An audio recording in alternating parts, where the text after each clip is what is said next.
Hello everyone, I'm Jenn Auh with the Las Vegas Review-Journal. We're here to talk about one of the latest stories from our investigative team, and it's a heartbreaking story out of Nye County.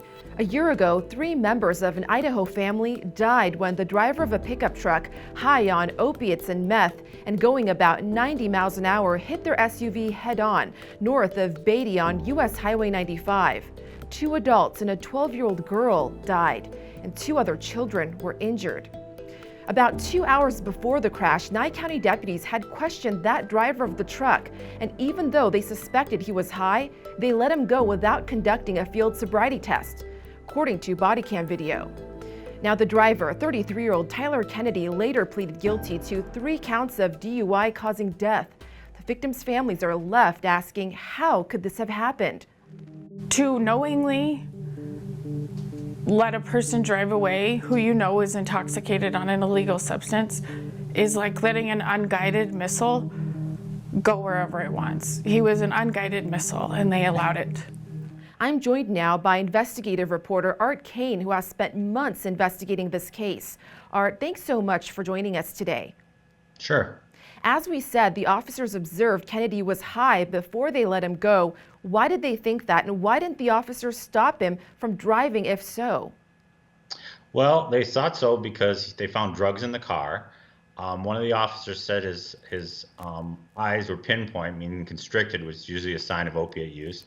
And, you know, there are other police officers. They can tell when someone's been doing drugs. They found paraphernalia like foil that he was using to smoke it. I don't really have a good answer of why they didn't stop him because none of the officers in the county wouldn't talk to me about it. But I talked to some experts who said that, you know, DUI arrests are a lot of paperwork. There's usually few consequences for the suspect. And they were out there trying to find a gun. The call had come in that he was a man with a gun. And so when they found out that there wasn't any gun, they kind of lost interest and went about their day. Unfortunately, That was a tragedy. Yeah, for sure. And we know that there were 5 deputies involved in the questioning of Kennedy. Have those officers faced any sort of consequences for just letting him go like that? Well, the sheriff emailed me and told me that there was an internal investigation that they did. And she said that she would tell us what the results of that investigation is, the outcome.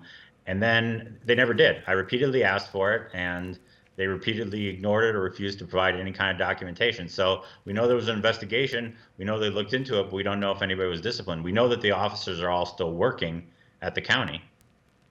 We should note that Nye County has not released the results of its own investigation of the incident, but we do know the sheriff's office revised some of their policies. What exactly have they changed? Well, this incident happened in March of last year, so almost a year ago. December, they changed the policy on how officers are required to arrest people. Before it was fairly generic, and now specifically it says people who are suspected of DUI and people who are suspected of reckless driving should be arrested and not released with a ticket. But even when that incident happened, they had a DUI policy that said that you have to do a field sobriety test and you have to arrest someone and prevent them from driving if you suspect they're intoxicated. The officers didn't do that in this case, even though they had a valid policy saying you should. Yeah, and Art, you went all the way to Idaho to speak with the family of the victims of this crash. We know that 3 died, 2 children were injured, but they survived. What's the family saying about what they've been going through? Oh, of course they're devastated. I mean, it's a horrible situation if you just by poor luck or happenstance get hit by a drunk driver. But imagine how much worse it is for them that they know that if the officers had done their jobs beforehand, the whole thing would have been prevented. I mean, it was literally, they let him go about an hour before the accident happened. If they had arrested him, taken away his car keys, done something to prevent him from driving, there's no way he would have been able to crash into that vehicle. And so I think the burden for them is even worse, knowing that this is really a preventable tragedy that shouldn't have happened. Review-Journal's investigative reporter Art Kane, thank you so much for sharing this important story with us. Thank you. If you'd like to read more about this investigation, you can head over to our website, lvrj.com/investigations. I'm Jenn Auh. Thank you for watching.